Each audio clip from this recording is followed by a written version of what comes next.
What's going on, guys? Welcome back to your Lake Fork Guide. Hey, it's tournament season. Bass Champs coming up this weekend. They're going to be rolling after that. So today, we're going to get out and talk about tournament tactics and strategies with one of the best tournament fishermen for Lake Fork I happen to know, Mr. Cody Mays. What's going on, guys? Y'all stay tuned.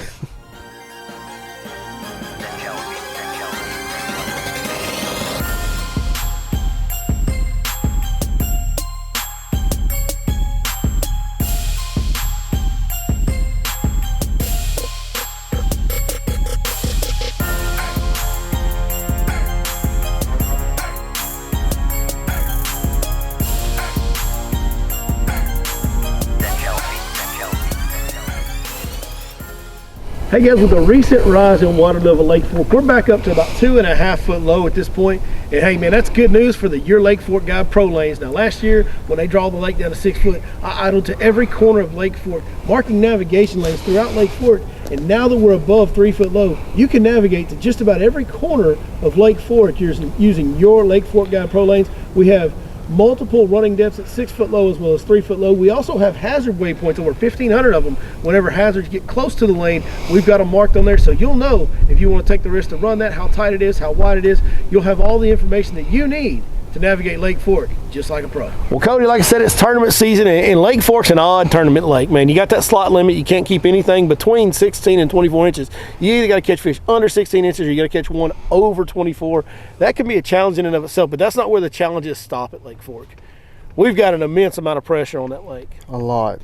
And it makes those fish behave differently than they do in other places. It really affects them in a big way.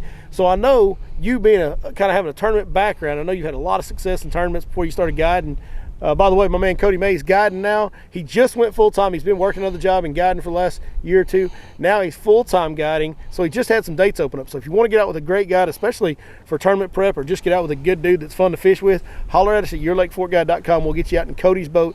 Just had a bunch of dates open up that are really, some of them are in the really near future. Very near future, and prime spots. So yeah, prime spots. They're not going to last long. At March and April, woo, come on now. So y'all holler at us for that. But man, there's some tactics you got to deploy to fish tournaments on Lake Fork, right? Yes, sir. All right, so what we're going to do today is we're not on Lake Fork today. You can we're as protected as we can get right here, and you can still hear the wind blowing and feel the wind blowing and see the ripple. Man, the wind's just blowing too hard to be on the big lake on Fork today. So we're over here on Lake Holbrook, little small lake. We're going to fish this one little bitty old pocket and talk to you guys about some tournament tactics, and maybe, hopefully, we can get a bite or two while we're doing it. But even if we don't, the information we share should help you guys in the upcoming tournaments. So Cody, like we mentioned in the opening, man, these fish get a lot of pressure on Lake Fork. There's some different tactics. You know, some of that can be covered by technique. You know, I'm throwing a jig, which is good on Lake Fork, but when you're talking about catching 2-pound fish, that's not really the deal. You're going to catch a lot. Maybe not a lot of fish always on jig. You'll catch fish on the jig consistently in cold water on Fork, but a lot of them are going to be 4, 5, 6 pounders. The majority of them are going to be slot fish that do you no good. I mean, you go out there and catch 4 to 6 pound fish on Fork all day and come back with nothing to weigh in, right? That's right. That's exactly right. So, and I noticed you're throwing a drop shot today, and that's a great technique. But other, finesse techniques, shaky heads, if you're up shallow, a wacky worm or a Cinco, things like that, just fishing a little more finessey. What do you think? I mean, you're the tournament guy. Yeah, no, that's exactly what I would do. More finesse, and maybe even a chatterbait. This time of year, coming up in March. It depends on if you're in a 5-fish stringer or if you're in an hourly tournament. So one thing I would do, if it's a 5-fish stringer. What we got coming up is a stringer tournament. Yeah. Correct. So I would go after your four unders. Yeah. Okay. Get your or 5 unders. 5 unders. Try to get a limit. Try to get your limit. Try to get you some good ones. 8, 9, 10 pounds. You're going to be in the money. Right. So get your 5 fish and then go head hunting. You know what I'm saying? Well, and kind of the neat thing about doing that and fishing those finesse techniques, and we mentioned this in a drop shot video we filmed with you. Man, a lot of the finesse techniques, you'll sneak up on a big one on it. You just you're not really expecting to catch a big one. You're going along trying to catch a limit of 2 pounders, and then all of a sudden, bam, you got an 8-pound, 24.5-inch fish that sucks in that drop shot or whatever you're throwing. Yep. And then you just won big bass too. Now, one thing, if you'll notice where I cast right here, if you look at where I cast, I'm not going to get very close to the bank, right? So I'm right there. So a lot of people, especially as we get into, if we get a warming trend during Bass Champs, which I think next week is supposed to be pretty warm. Yep. So we might have some guys fishing real shallow. one thing about fishing Fork, especially on tournament day, that you've talked to me about in the past is, and sometimes it pays. Everybody else is throwing up there at that flooded grass line. Mm-hmm. Throw where their boat is, right? That's what you've told me in the past, is get back out and cast where their boat is traveling through the area. That's exactly right. Because on Fork, I swear the fish know. I swear they know. Yeah. They hear all these boats buzzing. They're pulling off. They're like, nope, we ain't doing this. Yeah. So no, it does help. So. Well, they would have every right to know. They get a lot of traffic on them, that's for sure. And there's been some backup to what you said there scientifically from our Texas Parks and Wildlife Department doing that tracking survey where they put tracking devices in these bass, and they found that a lot of those fish are just kind of in what we would normally consider in bass fishing to be no man's land. Like right now, you come in here, you want to throw up at that flooded stuff on the bank, but out here in that, say, 5 to 8 foot, 4 to 6 foot, that kind of no man's land of bass fishing, man, there's a lot of fish that live in that year round. They found a bunch of those fish staying in that type of area on that tracking survey they did. Yeah, I forgot about that. Yeah. Is that still going on? No, it's not. It's okay. Over with. They've completed it. They're still compiling all the data to give the final report, but I've kind of gotten the gist of it from them, and it was an interesting deal. I'll tell you this: they said that the fish stay in it. The majority of the fish stay in a given area. So if they shock a fish and they put a tracker in him right here on that stump out there, he'll probably be in this cove his whole life. Wow. He'll go out to that point. He'll go back. An area this small, he'll stay right in that little area. Even the ones they found out on the main lake, they stay right in the same area pretty much their entire life. The one time that more of them move is a little bit in the fall, not as much as you think, but a little bit in the fall they'll move. And in spawning season, sometimes they'll lose some of them. Can't find them, they'll travel to spawn. But other than that, they pretty much stay in the same area the whole year long. That's interesting. It was very interesting. What about noise? Noise is noise is something that I think can maybe on a pressured lake like Fork can make a pretty big difference in bites you get. What do you think? Yeah, I've actually experimented with that because I like listening to music when I fish. So I've caught fish while listening to music, but sometimes when you pull up on these bigger fish, that's when I really start to kind of concentrate on the noise level. Once I know where they're locked on at with my 360, my live scope, or my side imaging, a lot of times what I'll do is I'll actually turn off all my graphs and just go completely silent where there's no sonar beeps, no nothing. I think that's the big deal about the noise, is anything that's transmitted in the water. So that right there, stomping, hitting your boxes down, stepping around the boat, I think that can spook a fish, and you need to be quiet with your surface of your boat. And then I think if your speakers are in your hull, then music could be foreseeably an issue. Right. If your speakers aren't in the hull of your boat, I think you're fine. Yeah. Like me and you sitting here talking, I've never noticed that being a problem. But boy, people slamming lids, I've noticed it when I'm bed fishing, Mm-hmm. and somebody drops a lid and the fish runs off. Like Yep. I've seen that happen myself in person. So, I think that's a big deal. Be mindful of the noise that is emitting down into the water vibration-wise. I think that's more the thing than the noise, is the vibrations that go into the water. And then the other thing too is, like right now we're out here on Hallbrook and we're just pitching right here in front of us to some timber that's off the bank.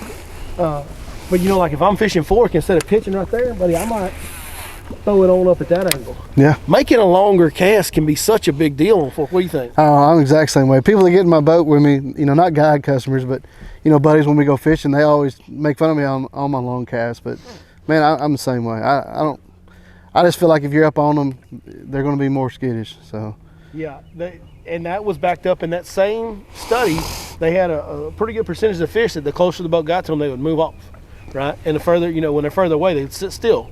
And then when they move up to them, they move around over here, move around. They get nervous, kind of acting nervous, Yep. So, making noises, longer casts, fishing out off the bank. Ooh, Cody. There you go. Got an overhanging limb. Got a little bit of your drop shot there. Yeah, I wasn't even paying attention. There you go. You got it out. But see, with 10 pound, that wouldn't happen. I'm just saying, OZO. Shots fired. Yeah, no, all those things I think are real important on Lake Fork specifically, more so than other lakes, man. Yeah. They really are. What else you got for tournament tactics, Cody? Tell me something else good. Man, I don't know. Let's see. Main thing is, and I will tell you this, I fished a lot of tournaments. You get caught up in it. You don't want to stop. You just want to fish, keep your head down and fish. It is very important, and I found this out. When it's lunchtime, set your butt down and eat something. Really? Because if you don't eat, think about it. What happens when you don't eat and you're hungry? Are you agitated? Yep. Are you angry? Yep. Is that going to tend to make you work your bait different? I know that woman holding the camera gets angry when she ain't ate.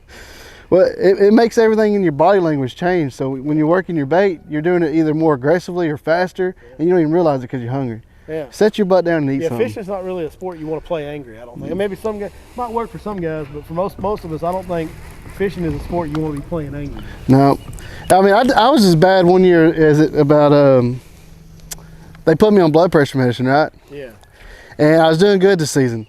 And championship was a month away, and they wanted me to start taking that blood pressure medicine again.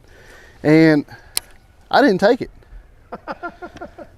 My man took his life in his own hand, took a risk of getting a heart attack to win some tournaments. I did, because anybody that takes blood pressure medicine, they know it changes everything. Talk about you got to pay the price. You know, Yeah, to win, you got to pay the price. that's right. I don't know that I would recommend that for everybody. No, I'm just saying that's what I we did. at your Lake Fork look. We at your Lake Fork Guide are not recommending that you forego your medications to win bass fishing. No, not at all. We will not be held liable for any medical issues that may incur following this advice. That's right. You know, you got to protect yourself legally these days, because like everybody wants to sue you. Oh yeah. Believe me, I promise you, I know.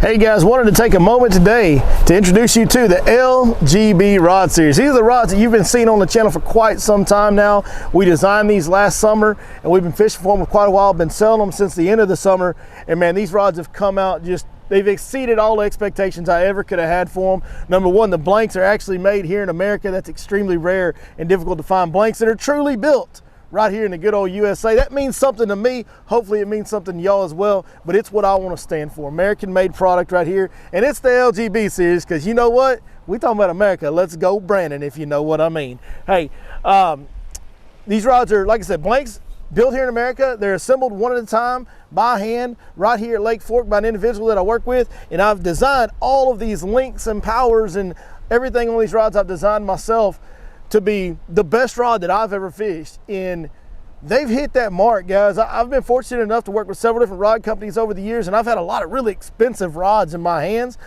This one tops them all. We've got carbon fiber grips, our standard option. You can change that grip option in our custom option on the website. But we've got these carbon fiber grips. That's the lightest grip I've been able to find. It makes the rod extremely light, along with the blanks that we're using in the construction. Very light rod, very sensitive. But here's the deal that I'm probably most proud of. These rods have a lot of power. They're very tough. And number one, they're very durable. So far, we've sold quite a few rods now, and we have had zero complaints, zero emails, zero people hitting us up saying, hey, this blank broke, or this guide fell off, or insert popped. We've had zero component failure and zero breakage on any of our rods. And that's probably the thing I'm most proud of, because here at your Lake Fork Guide, when we come out with a product, we want you guys to be able to trust that you're getting the best money can buy. We want, you know, if we're going to release something, we want it to be a top-notch product. And I really feel like we've done that here. Not only do these rods perform as good as any on the market, but man, they hold up as good or better than any on the market. So go check out the LGB rods from Your Lake Fork Guide at yourlakeforkguide.com, or you can go see them in person at the tackle store at Lake Fork Marina. Let's go, Brandon. Cody, man, I appreciate you sharing some of your tournament experience and some of those tips. But really, to film, we got to be in here where we're protected from the wind for the audio. So we're really restricted on. I wish we could run some other places and fish this lake and maybe catch a couple for them. But yeah, that's not what this video was really about, sharing tips for tournaments on Fork. And hell, we're not even on Fork. So we got what we needed to get out, man. And we sure hope that it helps you guys have some success this weekend and in all your tournaments, really, because those are kind of techniques and tactics that you can employ on any tournament that you have on Lake Fork, really. That's right. Yeah, absolutely. All right, well, thank you guys for watching. As always, we'll see you next time right here on your Lake Fork Guide. Let's go catch them now.